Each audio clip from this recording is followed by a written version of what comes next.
A single rejection letter or a sharp word from a family member can feel like a direct assault on our stability. These daily hurdles create ripples that seem to disturb every corner of our lives. Then there are the much deeper wounds. The betrayal of a partner or the sudden absence of someone we relied on creates a weight that feels impossible to set down. We see this unfairness mirrored in the wider world, as bad actors consolidate power and the unethical appear to operate without consequence. It is a specific, sharp sting to watch the undeserving accumulate wealth, while honest effort goes unrewarded. The game looks rigged, and the winners look like villains. In the heat of the moment, these grievances are all-consuming. They carry immense psychological weight because they are happening to us right now.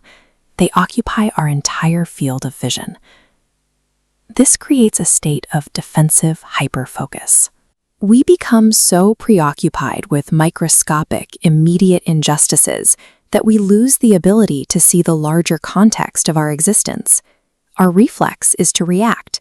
We complain, we gossip, and we harbor a secret conviction that our suffering is unique, that we are struggling more than anyone else while the rest of the world does fine. Others choose the opposite, the constant display of success. We curate our lives on Instagram, LinkedIn, and WhatsApp, desperate to project a version of ourselves that is winning. This even reaches into our closest relationships. We feel a relentless need to prove we are the prettiest, the richest, or the strongest, as if our value only exists if someone else is there to acknowledge it. We are burning massive amounts of our finite energy to defend an ego that is fragile and easily threatened. We treat these social standings as if they are permanent structures rather than temporary masks. There is a horizon line that every human being is moving toward. Absolute mortality is the one unyielding fact of our lives, regardless of our bank account or our social standing. If we know this end is coming, the logic of our daily struggles collapses. It makes little sense to fight micro-battles for status when the entire board is eventually cleared. This diagram shows a standard human lifespan. We claim to be wise, yet we allow a massive block of ego disputes to drop onto our timeline. It occupies nearly all of our time, leaving almost nothing for the life we are actually meant to live. Watch these values mapped against time. Praise and beauty spike, then crash to zero. Wealth and power hit a vertical drop. Everyone surrenders them. Reputation is even more fragile. This scatterplot shows it diffuses and vanishes long before we do. We are desperate to tell stories about our suffering or our triumphs, but even the historical record has a hard expiration date. The context of our lives will eventually be lost.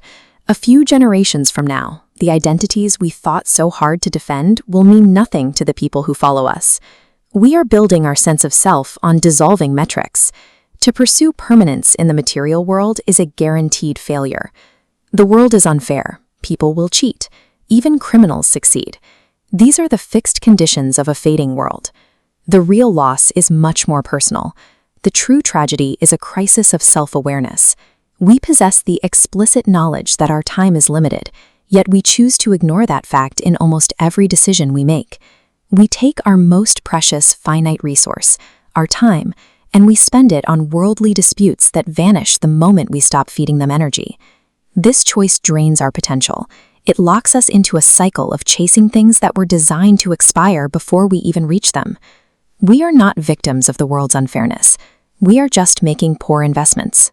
We are giving away our lifespan for a handful of temporary victories.